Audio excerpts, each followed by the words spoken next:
Halo semuanya, selamat datang di channel Kick Off Indonesia. Hari ini kita kembali lagi akan ngebahas tentang berita-berita timnas terbaru dan terupdate yang dikemas dengan sajian yang lucu dan menarik.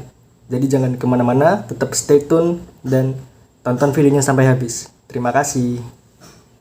Yeom Ki-hun, pahlawan tak terlihat di tengah hujan gol yang tak datang.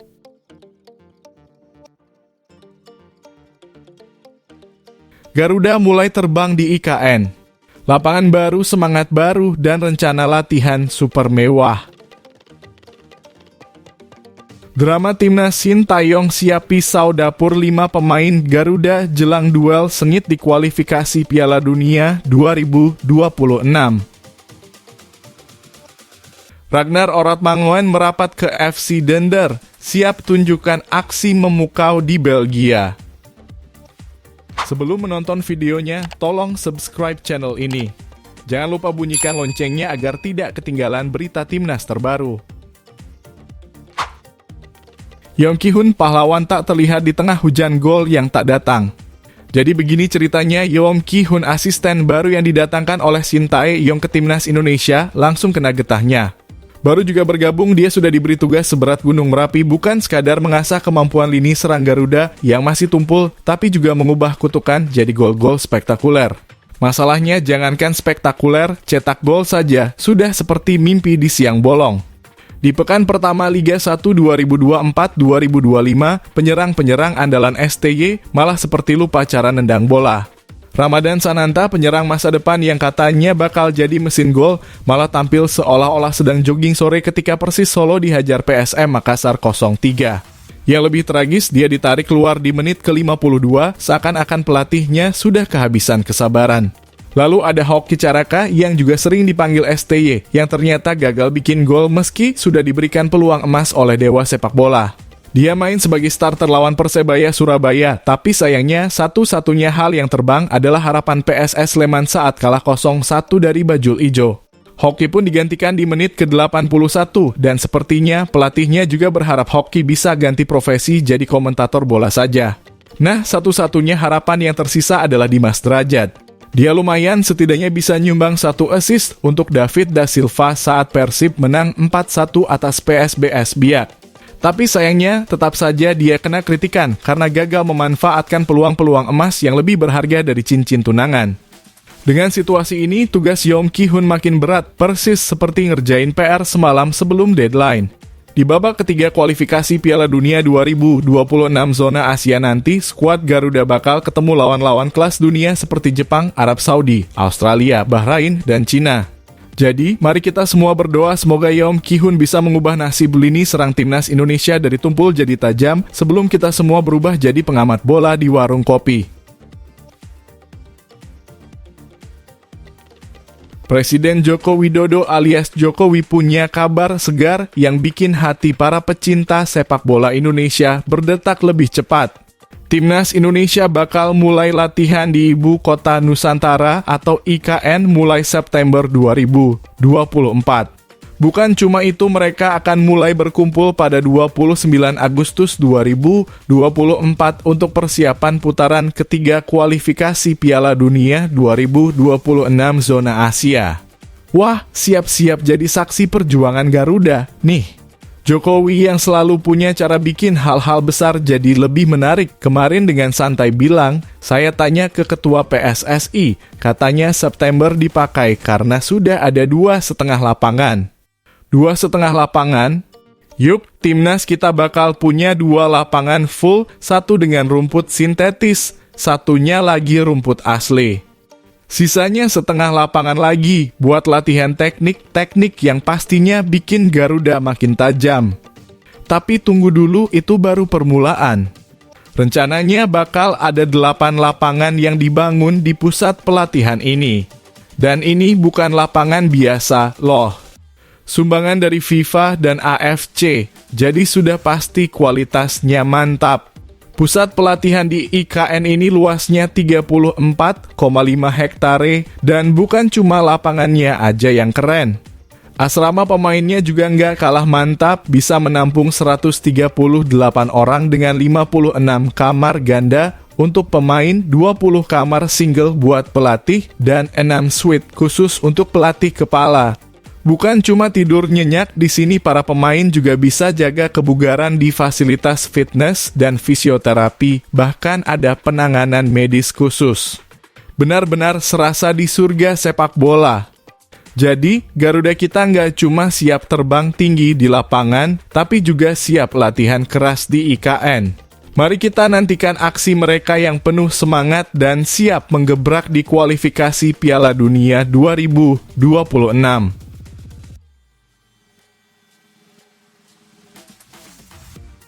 Pelatih Timnas Indonesia Shin Tae-yong tampaknya sedang dalam mode pisau dapur menjelang laga krusial di putaran ketiga kualifikasi Piala Dunia 2026 zona Asia. Sang juru taktik asal Korea Selatan ini dilaporkan siap mencoret 5 pemain dari skuad Garuda. Siap-siap nih, kabar ini mungkin akan bikin jantung berdegup kencang, apalagi bagi para penggemar berat para pemain tersebut. Perjuangan Timnas Indonesia akan dimulai pada 6 September 2024 di laga tandang melawan Arab Saudi di Stadion King Abdullah Sport City, Jeddah.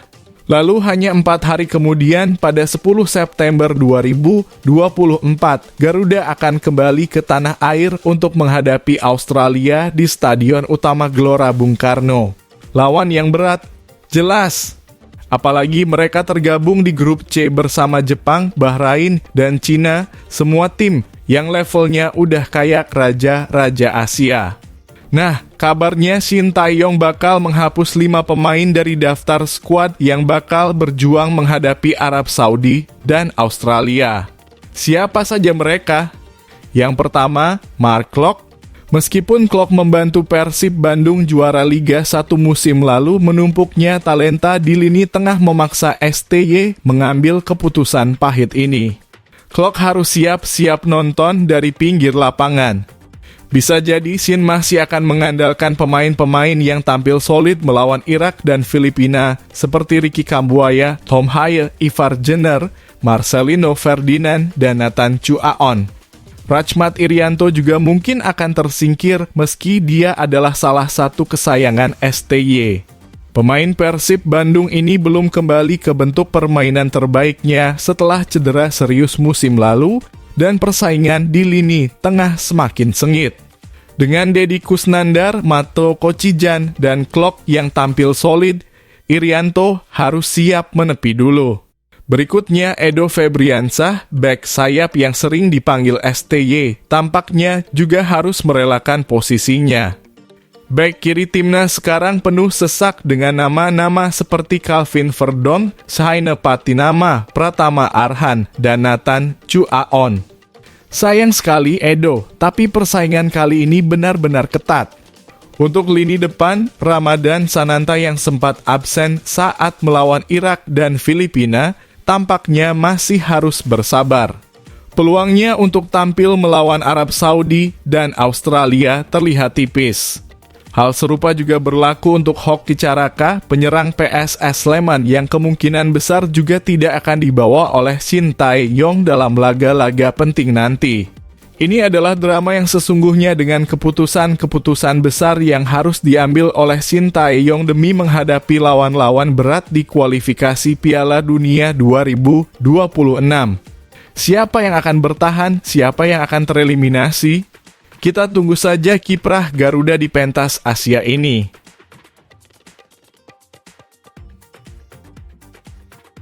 Gelandang Timnas Indonesia Ragnar Oratmangoen kini resmi bergabung dengan FC Dender, klub asal Belgia yang dimiliki pengusaha Indonesia Sihar Sitorus. Kabar ini menjadi jawaban atas rumor panjang yang mengaitkan Ragnar dengan berbagai klub Eropa, meskipun ia masih terikat kontrak dengan FC Groningen hingga Juni 2025. Meski FC Groningen berhasil promosi ke kasta tertinggi Liga Belanda, Eredivisie, Ragnar Oratmangoen tak masuk dalam rencana tim tersebut.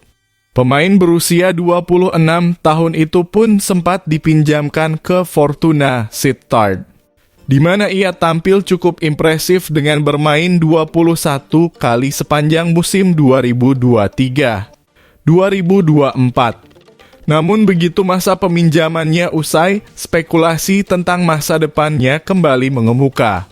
Setelah serangkaian rumor dan spekulasi, akhirnya terungkap bahwa mantan pemain NEC Nijmegen ini memilih bergabung dengan FC Dender, klub yang baru saja promosi ke Jupiler Pro League, kasta tertinggi sepak bola Belgia. Kepastian ini disampaikan langsung oleh FC Dender melalui situs resmi mereka. Ragnar Oratmangoen, seorang gelandang yang akan bergabung dengan tim kami hingga tahun 2026, tulis FC Dender dengan bangga. Klub ini juga menyoroti perjalanan karya Ragnar dari pelatihan di Nijmegen hingga petualangannya bersama klub-klub seperti FC Oss, SC Cambuur, Go Ahead Eagles, FC Groningen, dan Fortuna Sittard. FC Dender mengungkapkan bahwa Ragnar adalah pemain yang serba bisa. Selain mahir sebagai gelandang, ia juga mampu bermain di posisi sayap, sebuah keunggulan yang sangat dihargai oleh klub. Ragnar Oratmangoen pun menyambut positif kepindahannya ini. Dalam pernyataannya di media sosial, ia mengungkapkan rasa senangnya bisa bergabung dengan FC Dender dan tidak sabar untuk segera bermain di lapangan bersama tim barunya. Senang bisa berada di sini. Tidak sabar untuk bermain, tulis Ragnar menunjukkan antusiasmenya untuk memulai babak baru dalam karier sepak bolanya di Belgia. Selamat datang di Belgia, Ragnar. Mari kita tunggu aksi-aksi memukaumu di Jupiler Pro League.